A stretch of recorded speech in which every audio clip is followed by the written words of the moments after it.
നമുക്ക് ആദർശിന്റെ നയനയുടെയും അടുത്ത ആഴ്ചയിലെ നല്ലൊരു പ്രൊമോ വിശേഷം കേട്ടാലോ. അങ്ങനെ കഴിഞ്ഞ ദിവസത്തെ വിശേഷത്തിൽ നമ്മൾ കണ്ടു ജലജ നവ്യനെ കാണാൻ എന്ന മട്ടി ചെല്ലുന്നുണ്ട്. ജലജയുടെ ഉദ്ദേശം വേറെയായിരുന്നു. കാരണം ആദർശിന്റെ കുഞ്ഞിനെ കുറിച്ചുള്ള കാര്യങ്ങളൊക്കെ പറയണം, ചന്തുമോളെ കുറിച്ച്. അത് കനകവും ഗോവിന്ദനോടും കൂടെ പറയണം, എത്ര നല്ലത്. പിന്നീട് നവ്യയുടെ അടുത്ത് നിന്ന് ഈ കാര്യത്തെക്കുറിച്ചൊക്കെ സംസാരിക്കുമ്പോൾ നവ്യയുടെ അഭി പറഞ്ഞെന്ന് മനസ്സിലായി. പിന്നെ നവ്യയുടെ മനസ്സിലേക്ക് എരിപെരി കയറ്റി കൊടുക്കുകയാണ്. എന്റെ മോളെ, ഒരു കാര്യം ഞാൻ പറഞ്ഞേക്കാം, നയനയുടെ ജീവിതം അവക്കിടന്ന് തകർന്നു പോകും. ആദർശ് ഒരു ദുഷ്ടനാണ്. അതുകൊണ്ടല്ലേ ആദർശ് കല്യാണത്തിന് മുമ്പ് തന്നെ അഭിഹിത സന്ധ്യതീനെ ഒരുത്തീനെ ഉണ്ടാക്കി വെച്ചത്. എന്നിട്ടോ ആ കാര്യങ്ങളൊക്കെ മറച്ചു വെച്ചിട്ടല്ലേ നയനയെ കല്യാണം കഴിച്ചതെന്നൊക്കെ പറയാണ്. അതുകൊണ്ട് ഒരിക്കലും നിങ്ങൾ സമ്മതിച്ചു കൊടുക്കരുത്. നയനയ്ക്കാണെങ്കിലോ ആദർശന് അത്രയ്ക്ക് ജീവനായതുകൊണ്ടാ. പക്ഷെ നിങ്ങളിത് വീട്ടുകാർ സമ്മതിക്കരുത്. ഇനിയിപ്പം ഞാൻ പറഞ്ഞെന്നും പറഞ്ഞുകൊണ്ട് ഒരു വഴക്കൊന്നും ഉണ്ടാക്കണ്ട. നയനെ കാര്യങ്ങളൊക്കെ പറഞ്ഞ് മനസ്സിലാക്കണം.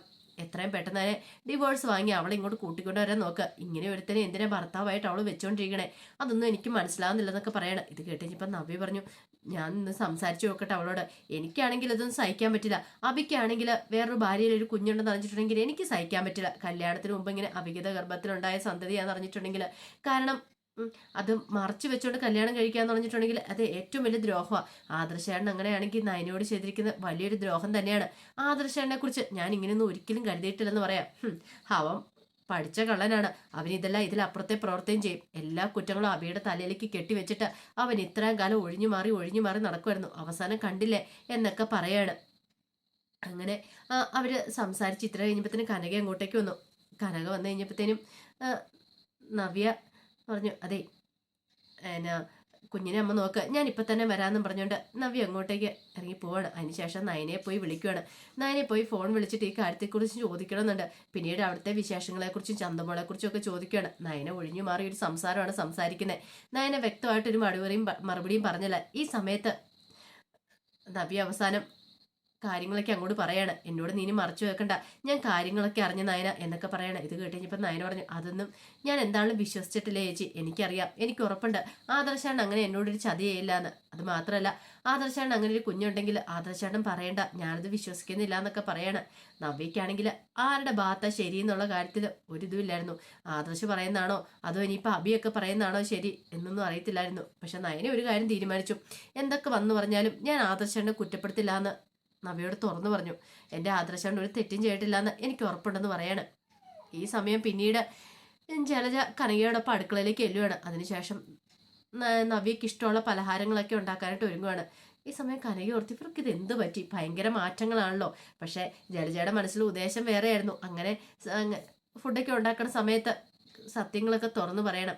അങ്ങനെ പറഞ്ഞു വന്നിപ്പം അവസാനം ജലജ ചോദിച്ചു, അല്ല വീട്ടിലെ വിശേഷങ്ങളെ കുറിച്ചൊക്കെ വല്ലതും അറിയാവുന്ന ചോദിക്കണം. എന്ത് വിശേഷങ്ങൾ? അപ്പോൾ ഒന്നും അറിയത്തില്ലല്ലേ എന്ന് ചോദിക്കണം. അല്ല എന്താ, എനിക്കൊന്നും അറിയില്ല എന്ന് കനക പറയണം. അവിടെ അച്ഛൻ പോയൊരു മോളെ കൊണ്ടുവന്നിട്ടുണ്ടെന്ന് പറയണം. മോളോ? ഒരു 5 വയസ്സുള്ള കുട്ടി.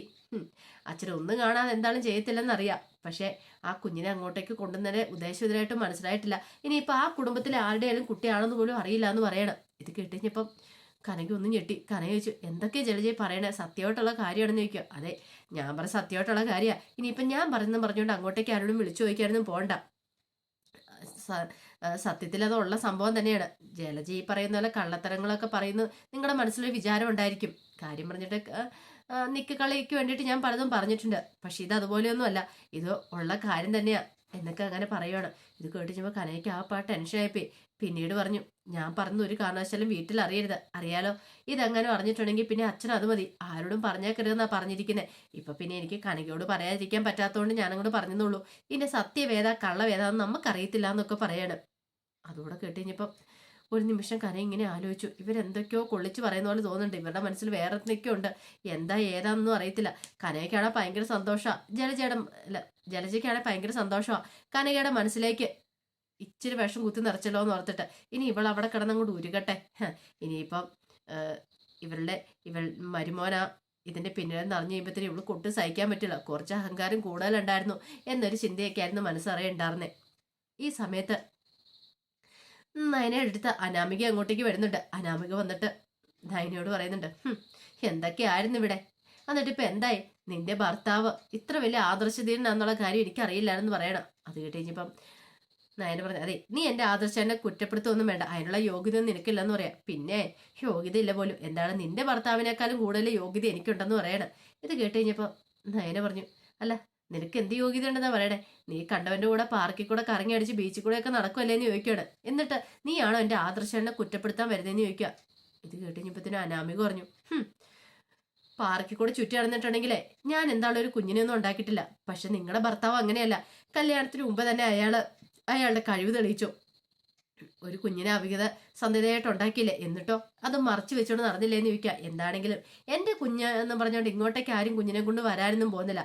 ആ കാര്യത്തിൽ നിങ്ങൾ ഇനിയിപ്പോൾ ടെൻഷൻ അടിക്കണ്ടെന്ന് പറയാ. എന്നിട്ട് വന്നിരിക്കുന്നു നിങ്ങൾ എന്നെ ഉപദേശിക്കാനായിട്ട്.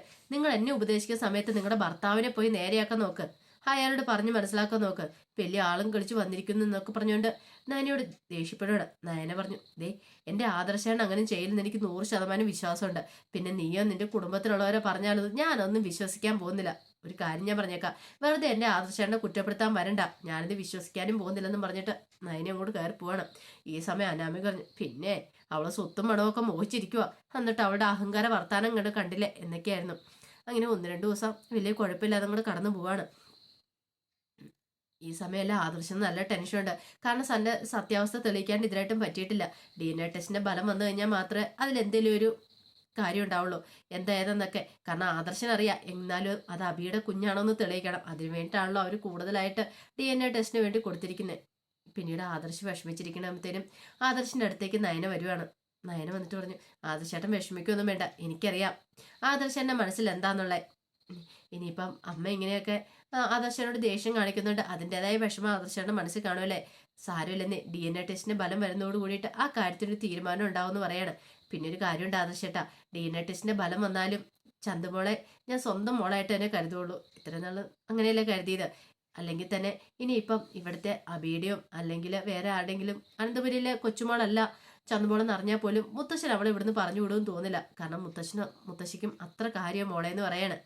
അതുപോലെ തന്നെ എനിക്കും അങ്ങനെ തന്നെയാ. എനിക്കിപ്പം കുട്ടികളുണ്ടായപ്പോലും എൻ്റെ ആദ്യത്തെ കുഞ്ഞ് ചന്തമോളായിരിക്കും എന്ന് പറയണേ. ഇത് കേട്ട് കഴിഞ്ഞപ്പോൾ ആദർശ് ചോദിച്ചു, എനിക്ക് നിന്നെക്കുറിച്ച് ഓർത്ത് അനുഭവം തോന്നുന്നുണ്ട് നയനെ, നിനക്ക് എങ്ങനെ ഇങ്ങനെയൊക്കെ സാധിക്കുന്നു? ശരിക്കും പറഞ്ഞാൽ എൻ്റെ പെറ്റമ്മ പോലും എന്നെ തള്ളി പറഞ്ഞു, ആ കുഞ്ഞിനെ ഇപ്പം അമ്മ പോലും തിരിഞ്ഞു നോക്കുന്നില്ല. പക്ഷെ നീ എങ്ങനെയല്ല, നിനക്ക് എങ്ങനെ സാധിക്കുന്നു ചോദിക്കുക. ഇത് കേട്ട് കഴിഞ്ഞപ്പോൾ നയന പറഞ്ഞു, അതെ നമുക്ക് മറ്റുള്ളവരുടെ സഹാനുഭൂതിയും കരുണയൊക്കെ ഉണ്ടായിരിക്കണം. ഇപ്പം ആ കുഞ്ഞ് അതെന്ത് തെറ്റ് ചെയ്തു? അതിന്റെ അമ്മ മരിക്കാറായി കിടന്ന സമയത്ത് മുത്തശ്ശനോട് പറഞ്ഞ കാര്യങ്ങളൊക്കെയാ. അത് ശരിയായിരിക്കാം, ചിലപ്പോൾ തെറ്റായിരിക്കാം. പക്ഷേ ആ കുഞ്ഞ് അതിനെവിടെയും നന്നായിട്ടൊന്നും വളരണ്ടേ? ഒരു അമ്മയുടെ സ്നേഹം കിട്ടാതെ വളർന്നുകൊണ്ടിരിക്കുമല്ലേ? അങ്ങനെയാണെങ്കിൽ അതിനെ ഒരു അമ്മയുടെ സ്നേഹം കൊടുത്ത് വളർത്താൻ പറ്റുമെങ്കിൽ നല്ല കാര്യമില്ലേന്ന് ചോദിക്കുകയാണ്.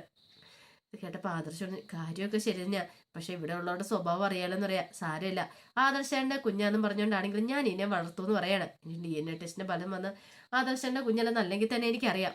എന്നാലും ഞാൻ ആർക്കും ഇവിടെ വിട്ടുകൊടുക്കാനായിട്ട് പോകുന്നില്ല. ഇവിടെ എൻ്റെ മോളായിട്ട് വളർന്നോട്ടെ എന്നൊക്കെ പറയാണ്. അങ്ങനെ കുറച്ചു ദിവസം കഴിഞ്ഞു പോയി. ഈ സമയത്തൊന്നും ദേവേനെ കുഞ്ഞിനെ തിരിഞ്ഞു പോലും നോക്കുന്നില്ലായിരുന്നു. ദേവേനിക്ക് കുഞ്ഞിനെ കാണുമ്പോൾ തന്നെ ഭയങ്കര ദേഷ്യമായിരുന്നു. നയനെ അതിന്റെ സ്നേഹത്തോടെ കൊഞ്ചിക്കുന്ന ലാളിക്കുന്നോ കണ്ടു കഴിയുമ്പോഴത്തേനും ദേവേനിക്ക് ഒട്ടും അങ്ങോട്ട് ഇഷ്ടപ്പെടുന്നുണ്ടായിരുന്നില്ല. പിന്നീട് നവ്യയുടെ കുഞ്ഞിന്റെ നൂലുകെട്ടും ചടങ്ങും കാര്യങ്ങളൊക്കെ വരുവാണ്. അത് അവിടെ വെച്ച് തന്നെ നടത്താൻ ഗോവിന്ദനും കനയുടെ വീട്ടിൽ വെച്ചാണ് നൂലുകെട്ട് ചടങ്ങ് നടത്താൻ തീരുമാനിച്ചിരിക്കുന്നത്. അങ്ങനെ നൂലുകെട്ട് ചടങ്ങിന് ദിവസം വന്നെത്തി. ഈ സമയത്ത് ദേഹവേരിയും നയനയൊക്കെയാണ് നൂലുകെട്ട് ചടങ്ങിന് വേണ്ടിയിട്ട് അങ്ങോട്ട് ചെല്ലുന്നുണ്ട്. അബിയാണെങ്കിലോ അവള് വീട്ടിലേക്ക് വരുന്ന ഓർക്കുമ്പോഴത്തേനും സഹിക്കുന്നുണ്ടായിരുന്നില്ല. കാരണം അവൾ അവിടെ ആയിരുന്നെങ്കിൽ തനിക്ക് സ്വസ്ഥത സമാധാനം ഉണ്ടായിരുന്നു. ഇനി നവ്യ വീട്ടിലേക്ക് വന്നു കഴിഞ്ഞിട്ടുണ്ടെങ്കിൽ അവളെ എന്ന് സഹിക്കേണ്ട വരില്ലോ എന്നൊരു ചിന്തയായിരുന്നു. പക്ഷെ അഭിനയിക്കാതിരിക്കാൻ അബിക്ക് പറ്റില്ലായിരുന്നു നവ്യയുടെ മുന്നിൽ. അങ്ങനെ അബി നല്ല ഇതായിട്ട് അഭിനയിച്ചു വന്നു. കാരണം നവ്യയുടെ മനസ്സിൽ ഒരു ചെറിയതായിട്ട് പോലും ഒരു കരട് കയറാൻ പാടില്ല. കാരണം അവൾക്കൊരു സംശയം തോന്നാൻ പാടില്ല തന്നെക്കുറിച്ച്. തൻ്റെ കുഞ്ഞാണ് ചന്തമോളെന്ന് ഒരു കാരണവശാലും അവൾ അറിയാൻ പാടില്ല. അതുകൊണ്ട് അഭി നന്നായിട്ട് അവളുടെ മുന്നേ അഭിനയിക്കുന്നുണ്ടായിരുന്നു. അതിനോട് കണ്ടെത്തിയ ഏറ്റവും നല്ല മാർഗം അവളെ നന്നായിട്ട് സ്നേഹിക്കുന്നതായിട്ട് അങ്ങോട്ട് അഭിനയിക്കുക എന്ന് മാത്രമായിരുന്നു. അതിനകത്ത് നവ്യ വീഴുകയും ചെയ്തു. അങ്ങനെ നൂലുകെട്ട് ചടങ്ങിന്റെ ദിവസം വന്ന് നൂലുകെട്ട് ചടങ്ങൊക്കെ അതിഗംഭീരമായിട്ട് നടക്കുകയാണ്. ഈ സമയം കനികേനെ ഗോവിന്ദനെ കൊണ്ട് പറ്റുന്ന പോലെ തന്നെ അവര് ഒരു മാലയൊക്കെ ഇടുന്നൊക്കെ ഉണ്ട്. കുഞ്ഞിന് ഉള്ള പൈസ സ്വരൂപിച്ച് വെച്ചൊരു മാലയൊക്കെ മേടിച്ച് അവർ കുഞ്ഞിടുന്നുണ്ട്. പക്ഷെ അബിക്കൊന്നും ഒട്ടും ഇഷ്ടപ്പെട്ടില്ല. നൂല് പോലൊരു മാല ഇട്ടാൽ എന്താകാനാ? പക്ഷെ അത് അബി പുറത്ത് പറയുന്നില്ലെന്ന് മാത്രമേ ഉണ്ടായിരുന്നുള്ളൂ. അങ്ങനെ നൂലുകെട്ട് ചടങ്ങ് കഴിഞ്ഞ് നവ്യേനെ വീട്ടിലേക്ക് കൂട്ടിക്കൊണ്ട് വരുവാണ്, അനന്തപുരിയിലേക്ക്. പക്ഷേ എങ്കിൽ നവ്യയോട് വരവോട് കൂടിയിട്ട് വീട്ടിൽ വീണ്ടും പ്രശ്നങ്ങൾ ഉണ്ടാവുകയാണ്. കാരണം ആ കുഞ്ഞിനോട് ഈ പറയുന്ന അതിനെ അവർക്ക് കൂടുതൽ സ്നേഹം കാണിക്കുന്ന നവ്യയ്ക്കും കൂടി ഇഷ്ടപ്പെടുന്നുണ്ടായിരുന്നില്ല. കാരണം നവ്യയുടെ മനസ്സിലും പല ചിന്തകളുണ്ട്. തൻ്റെ അനിയത്തിയുടെ ജീവിതം തകർക്കാൻ വന്ന കുഞ്ഞാണ് ഇവളുള്ള കാരണം ഈ പ്രശ്നങ്ങളൊക്കെ വീട്ടിലുണ്ടായിരിക്കുന്നത് എന്നൊരു ചിന്തയൊക്കെ മനസ്സിലുണ്ട്. ഇനിയിപ്പം അധികം വൈകാതെ തന്നെ DNA ടെസ്റ്റിന് റിസൾട്ട് വരും. അങ്ങനെ വന്നു കഴിഞ്ഞാൽ മാത്രമേ കാര്യങ്ങളൊക്കെ പുറത്തറിയുള്ളൂ. അബിയുടെ കുഞ്ഞാന്നുള്ള സത്യം. അങ്ങനെ വന്നു കഴിഞ്ഞിട്ടുണ്ടെങ്കിൽ എന്തൊക്കെ സംഭവിക്കുമെന്ന് അറിയത്തില്ല. അബിയുടെ കള്ളത്തരങ്ങളെല്ലാം പുറത്താവും. ആ, അവസാനം അബി വീട്ടിൽ നിന്ന് പുറത്താവുകയും ചെയ്യും. മുത്തശ്ശൻ വെറുതെ ഇരിക്കില്ല. കാരണം ആദ്യം തന്നെ മുത്തശ്ശൻ ചോദിച്ചിട്ടുണ്ടായിരുന്നു, അബി നിനക്ക് ഇതിനകത്ത് എന്തെങ്കിലും പങ്കുണ്ടോന്ന്. ഉണ്ടെങ്കിൽ സത്യം തുറന്നു പറയാമെന്നൊക്കെ പറഞ്ഞായിരുന്നു. അപ്പൊ തുറന്നു പറയാനേ കുഴപ്പമില്ലായിരുന്നു. അവനൊന്ന് മൂടി വെച്ചു. അപ്പൊ പിന്നെ മുത്തശ്ശൻ വെറുതെ ഇരിക്കുവോ? മുത്തശ്ശൻ ഉറപ്പായിട്ടും അവനെ എന്താ പറയുക അടിച്ചെറുക്കും. അപ്പൊ അതിന്റെ വിശേഷങ്ങൾക്കായി നമുക്ക് എല്ലാവർക്കും കാത്തിരിക്കാം കേട്ടോ. ഒരിക്കൽ കൂടി എല്ലാവർക്കും ശുഭരാത്രി നേർന്നുകൊണ്ട് നിർത്തുന്നു. നന്ദി.